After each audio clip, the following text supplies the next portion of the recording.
number 7. And they're like, why number 7? He's like, 7 rings. Like, first of all, that would be a very big compliment to Michael Vick. I think Michael Vick would love it. Second of all, biggest flex in the history of the jersey world if you turn to number 7. But I got a new idea, Jenna. You got TB12, that brand is established. You get your 7th ring. Now what are you gonna do? Everyone who wants a Tom Brady jersey already has one. They got the Patriots ones, you got the Bucks ones. Switch it up. Go for number 8. This is already out there. Go for number 8. Put everybody on notice next year, assuming that you win. Change your jersey, sell a bunch of jerseys. Savvy move, pro bono from your buddy Kevin Wilds. Love it. I love it, Kevin. 7. Hey, I have a question for you guys. If I asked you to paint me a picture of confidence, would showing up for work in a Brinks truck not qualify as the masterpiece of all masterpieces? Jalen Ramsey exudes self-confidence, whether it's on the field with his play, whether it's off the field with his GQ interviews, showing up for work with a bunch of cash behind him. That is what you call confidence. Not this year. This year he came into the season, great season, a little quieter, took it down about 500 notches. He was a little more subtle in his approach to post-game press conferences. We didn't hear much from Jalen Ramsey. Never was this more evident than when he was asked about why quarterbacks throw his way. Take a listen, really subtle. 9 out of 10 times, after I make a play, I really be thinking in my head, like, why they even try me? Why the quarterback try that?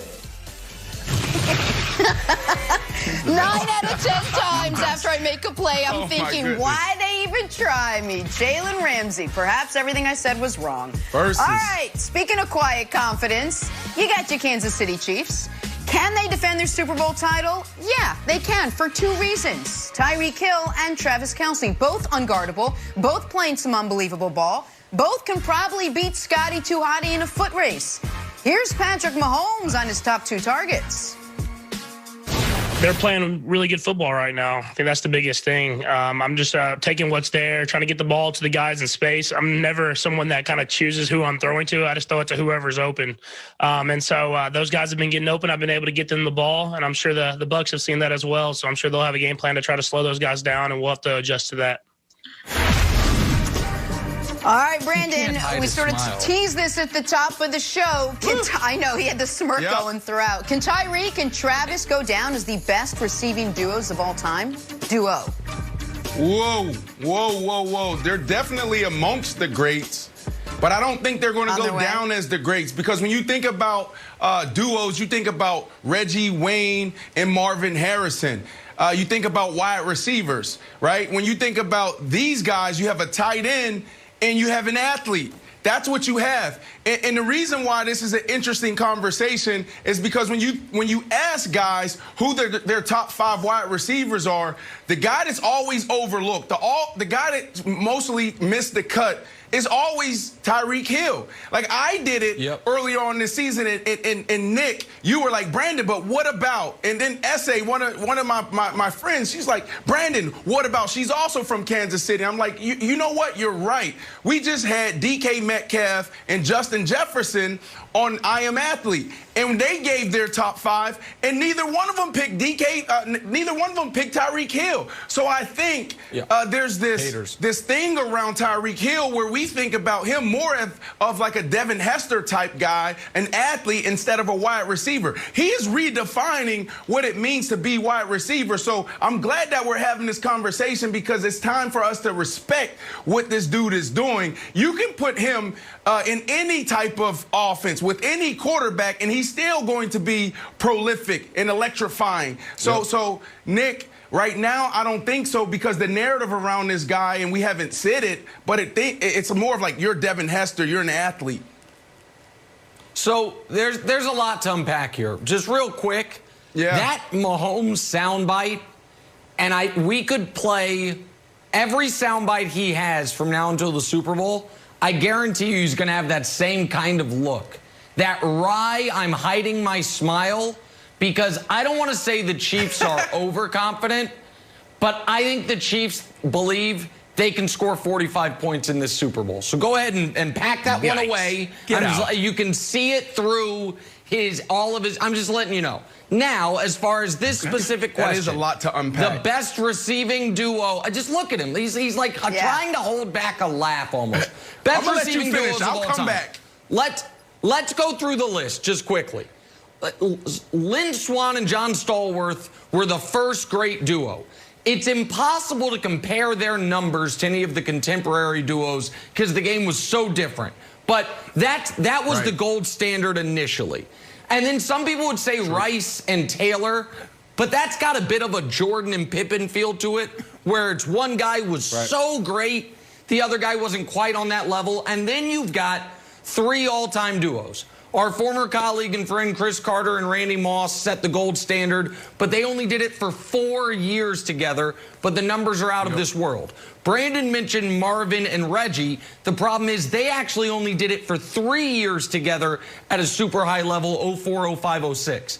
The best receiving duo over a long period of time is Holt and Bruce. They had an 8-year run together that was absolutely remarkable, and they won a Super Bowl together. Well, Kelce and Hill are halfway to those 8 years, and their numbers are out of this world. In their 4 years together, they already have more yards than Carter and Moss together had in their 4 years. Their touchdowns are off the charts, and they're both under contract for Tyreek the next 2 seasons, Travis for the next 5. So it is not unrealistic, Wilds, to say they could go down as the most prolific receiving duo of all time. What Swann and Stallworth obviously have are the multiple rings. Well, these 2 guys are 9 days away from their 2nd ring. So they win on Sunday. They 1 or 2 of them have another big playoff performance. Tyreek already had the biggest play of last year's Super Bowl. Kelce had the touchdown to get the Chiefs back going in that Super Bowl to start the comeback. I don't think it's ridiculous to say that a guy who came into the league as a kick returner and a tight end could end up as the greatest receiving duo in the history of the league. Ex-quarterback. Okay. Right. So, you know what's interesting about leading up to this week? There hasn't been a lot of bulletin board material. There were for the playoffs. You got people dancing on logos and juju stuff. Yeah. But in the actual Super Bowl lead up, no one has said anything. So I think Todd Bowles needs to turn to the media and one Nick Wright to get fired up by saying that the Chiefs are going to put up 45 points. But here's the problem. My old buddy Carlton Davis, who has taken on as my 2nd favorite Buck, got torched by Tyreek Hill. So Todd Bowles, you got to figure out what to do with Tyreek Hill here. But best defense is a good offense. Nick, I will bandy this back to you. Perhaps Mahomes has the 2 best weapons. Perhaps Tom Brady has numbers 3, 4, 5, and 6. So I would say that before we get too ahead of ourselves, saying that the Chiefs have some of the best wide receivers of all time, are we sure they have the best pass catchers on the field this Sunday? And by this Sunday, I mean next Sunday. Brandon, yes, I'm sure, because the 1 and 2 are so demonstrably better than 3, 4, 5, and 6. And by the way, Brandon, did you see the graphical disrespect there? Scotty Too Hotty, the fastest man alive, doesn't even make the graphic. Scotty Too Hotty doesn't even make the graphic for our old buddy Kevin Wilds, Brandon. Wow. Wild disrespect. Come on, man. You got to show some respect. I like Scotty Too Hotty. 100%, but Nick, Wilds have a point.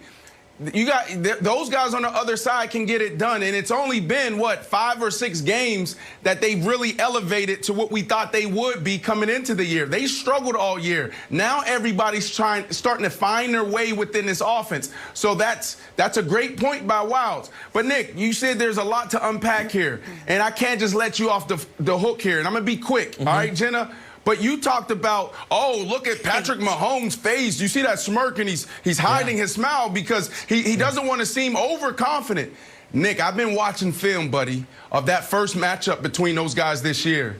And I'm telling you, after that first quarter, it was locked down. You need to go watch the film a little bit more because quarter 2, 3, and 4 was a totally different ball game. Watch it. I think that little smirk that you're seeing is him kind of a little nervous, Nick. Wow. Yeah, and I think it's him saying, remember that first quarter? We're going to do that in quarters 1, 2.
Missed the cut. It's always Tyreek Hill.